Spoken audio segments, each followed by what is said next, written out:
तो दोस्तों आज हम फिर से आपके लिए लेकर आए हैं देश दुनिया की सभी ताजा बड़ी खबरें। फटाफट एक एक कर विस्तार से आज आपको बताएंगे, तो वीडियो को अंत तक जरूर देखें। दोस्तों पहली खबर में आपको बता दें कि मुस्लिम देशों के बाद अब पाकिस्तान की मदद करने के लिए आगे फिर से आया चीन। 50 करोड़ डॉलर की मदद करने का किया ऐलान, भारत के लिए बड़ा झटका। वहीं आपको बताएंगे दोस्तों कि उत्तर प्रदेश में निकाय चुनाव से पहले बीजेपी को लगा बड़ा झटका।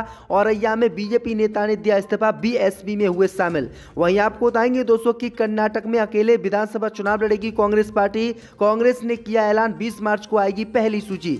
वहीं आपको बताएंगे दोस्तों कि किसान महापंचायत में शामिल होकर किसान नेता राकेश टिकैत ने मोदी सरकार को दी चेतावनी, कहा किसानों की मांगे शीघ्र माने नहीं तो फिर से होगा देश में आंदोलन। वहीं आपको बताएंगे दोस्तों कि बीजेपी नेता ने मुसलमानों को लेकर दिया विवादित बयान, बोले अगर हिंदू लड़कियों को मुसलमानों ने छेड़ा तो काट दिया जाएगा हाथ। वहीं आपको बताएंगे दोस्तों कि रेल हवाई अड्डे बेचने के बाद अब बिजली कंपनियों को मोदी अडानी को बेचेगी मोदी सरकार, कर्मचारियों ने किया विरोध। वहीं आपको बताएंगे दोस्तों कि राजस्थान में 6000 मदरसा टीचर्स की होगी भर्ती, सीएम गहलोत ने चुनाव से पहले किया ऐलान। तो दोस्तों सभी खबरों को आपको एक एक कर बताने वाले हैं, वीडियो को लाइक कर चैनल को सब्सक्राइब कर दें। इसी बीच पर तो दोस्तों अगली खबर की ओर, तो मुस्लिम देशों के बाद पाकिस्तान की मदद करने के लिए फिर से आगे आया चीन। चीन ने पाकिस्तान को 50 करोड़ डॉलर देने का किया ऐलान, भारत के लिए झटका।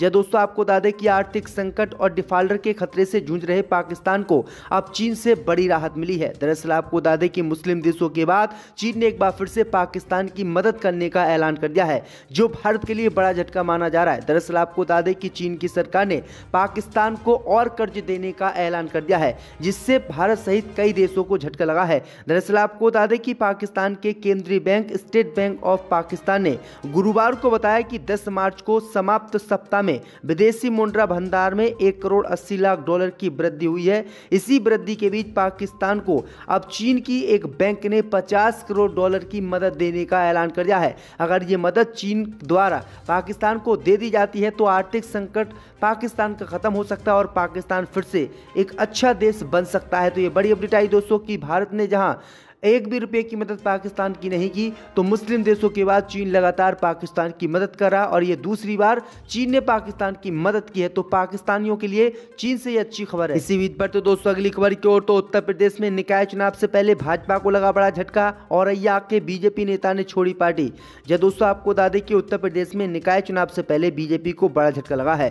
दरअसल आपको बता दें कि औरैया जिले के दिव्यापुर नगर पंचायत अध्यक्ष ने बीजेपी से इस्तीफा देकर हाथी का साथ पकड़ लिया है। इसके साथ ही बीजेपी पर गंभीर आरोप भी इस नेता ने लगाए हैं। दिव्यापुर नगर पंचायत अध्यक्ष अरविंद पोरबाल ने बीजेपी का दामन छोड़ने की वजह बताते हुए कहा है कि उन्होंने 30 साल तक रहकर बीजेपी में संगठन के साथ काम किया और पार्टी में रहकर पार्टी के टिकट पर चुनाव भी जीता, लेकिन चुनाव जीतने के बाद पार्टी के ही एक वर्ग के लोगों ने लगातार षड्यंत्र उनके खिलाफ रचा। अरविंद पोरबाल ने कहा कि उस षड्यंत्र में उन लोगों के दबाव में पार्टी के जिला नेतृत्व ने कोई स्पष्ट फैसला नहीं लिया, जिसके बाद मुझे समस्या हुई और मैंने पार्टी छोड़ने का ऐलान किया। तो उत्तर प्रदेश में निकाय चुनाव से पहले भाजपा के लिए बड़ा झटका माना जा रहा है। इसी बीच पर तो दोस्तों अगली खबर की ओर, तो कर्नाटक में अकेले लड़ेगी कांग्रेस पार्टी चुनाव, 20 मार्च को पहली सूची करेगी जारी। जब दोस्तों आपको बता दें कि कर्नाटक में इस बार होने वाले विधानसभा चुनाव को लेकर कांग्रेस पार्टी ने बड़ा ऐलान किया है। कांग्रेस पार्टी ने ऐलान किया है कि वो कर्नाटक में किसी भी अन्य पार्टी के साथ गठबंधन नहीं करेगी और अकेले ही सभी विधानसभा सीटों पर चुनाव लड़ेगी। इसका दावा कांग्रेस नेता डीके शिव कुमार ने किया है। दरअसल आपको बता दें कि उन्होंने कहा है कि हम अकेले कर्नाटक में चुनाव लड़ने जा रहे हैं, हमें भरोसा है कि हम अकेले सत्ता में आएंगे। आपको बता दें कि डीके शिव कुमार चुनाव के लिए उम्मीदवारों की पहली सूची तय करने के लिए कांग्रेस पार्टी की केंद्रीय चुनाव समिति की बैठक में भाग लेने के लिए दिल्ली में थे। सूत्रों के मुताबिक पहली सूची 20 मार्च तक जारी होने की संभावना है। कहा जा रहा है कि 20 मार्च को कांग्रेस नेता राहुल गांधी के बेलगाम यात्रा से पहले लगभग 120-130 सीटों की घोषणा की जा सकती है। तो ये बड़ी अपडेट आई दोस्तों कि कांग्रेस पार्टी ने कर्नाटक में अकेले ही चुनाव लड़ने का ऐलान कर दिया है। इसी बीच पर तो दोस्तों अगली खबर की ओर, तो बीजेपी नेता बोले मुस्लिमों को अपनी बेटियों से बचाएं हिंदू। जय दोस्तों आपको बता दें कि राजद विधायक भाई वीरेंद्र के विवादित बयान बीजेपी नेता अपनी बेटियों को मुसलमानों से बचाएं पर बिहार की राजनीति एक बार फिर से गर्म हो गई है। केंद्रीय मंत्री अश्विनी चौबे ने तीखा हमला करते हुए कहा कि बेटियों की इज्जत में खेलने वालों के हाथ काट लिए जाएंगे। अगर राजद के लोगों को लगता है कि उन्हें उनकी बेटियों को दूसरे धर्म के लोगों को सौंप देना चाहिए तो खुद सौंप दें, लेकिन ऐसा हम लोग ना तो करेंगे और ना ही होने देंगे। भारत हिंदू राष्ट्र है और हिंदू राष्ट्र रहेगा। मामले में बीजेपी के विधान पार्षद संतोष सिंह ने कहा है कि राजद नेताओं का दिमाग खराब हो गया है। बेटी चाहे किसी की हो, उसके संबंध में असंसदीय भाषा का प्रयोग नहीं करना चाहिए। हर बेटी बिहार की बेटी है। अगर कोई भी मुसलमान हिंदू की आस्था और किसी बहन बेटी पर उंगली उठाएगा तो उसकी उंगली काट देंगे। भाजपा का हर नेता और कार्यकर्ता अपने स्वाभिमान के लिए गर्दन कटाने के लिए हमेशा तैयार रहता है। भाई वीरेंद्र मेरा और अपने पार्टी के चरित्र को अच्छे से जानते हैं। तो ये बड़ी अपडेट आई दोस्तों की बीजेपी विधायकों ने किस तरह से विवादित बयान खुलेआम दिया है। इसी बीच पर तो दोस्तों अगली खबर की ओर तो किसान महाम पंचायत में शामिल हुए किसान नेता राकेश टिकैत कहा किसानों की मांग को शीघ्र पूरा करें नहीं तो होगा आंदोलन।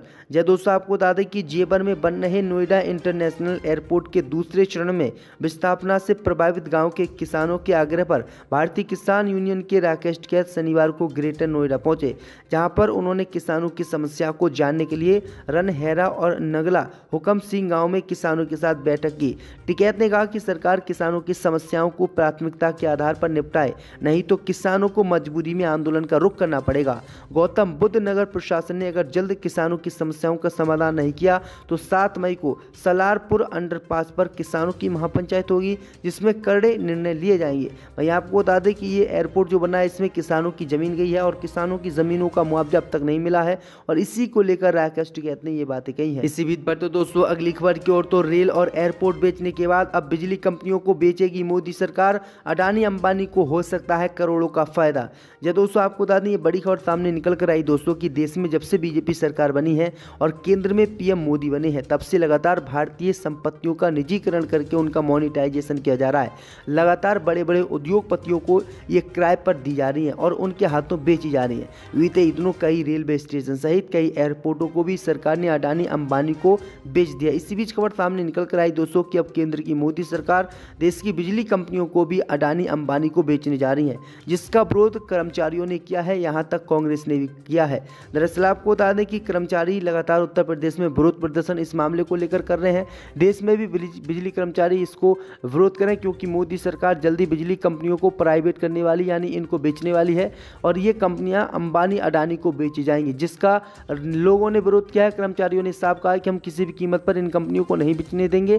अगर ये कंपनियां बिक गई तो नौकरी खत्म हो जाएंगी और हम कहां पर जाएंगे। तो ये बड़ी अपडेट आ रही दोस्तों। इसी बीच पर तो दोस्तों अगली खबर की ओर तो मनोज बाजपेयी पर फालतू कमेंट करना KRK को पड़ा भारी। एक बार फिर जेल जाने का हो गया इंतजाम। जब दोस्तों आपको बता दें कि बॉलीवुड पर निशाना साधने वाले फिल्म क्रिटिक्स कमाल आर खान उर्फ KRK एक बार फिर जेल जाते दिखाई दे रहे हैं।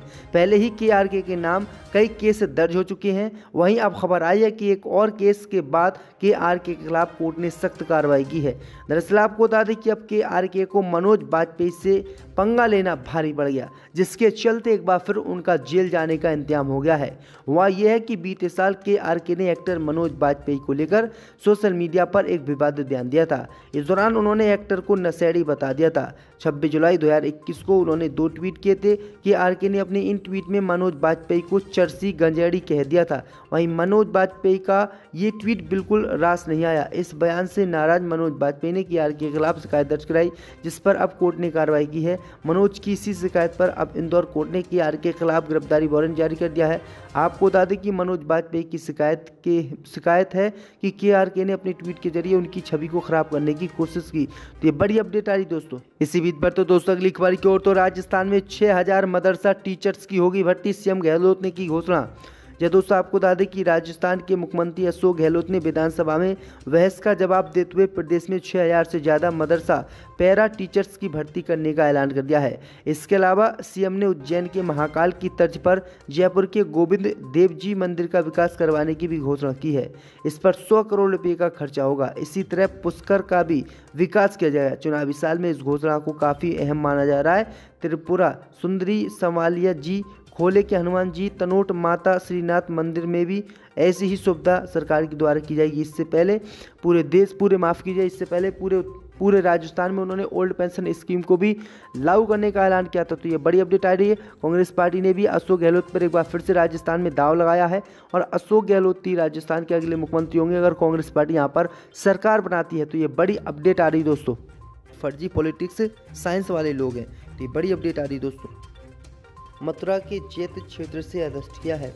उन्होंने बताया कि गैंगस्टर एक्ट से संबंधित मामले में वांटेड योगेंद्र सिंह यादव की गिरफ्तारी के बाद एटा कोतवाली लाया गया, जहां से कानूनी कार्रवाई कर उसे जेल भेज दिया गया है। का नागरिक समझने का आरोप लगा रहे हैं। राहुल गांधी ने यहां तक कहा कि सिख और मुसलमानों को दोयम दर्जे का नागरिक बीजेपी बनाना चाहती है। जब से प्रधानमंत्री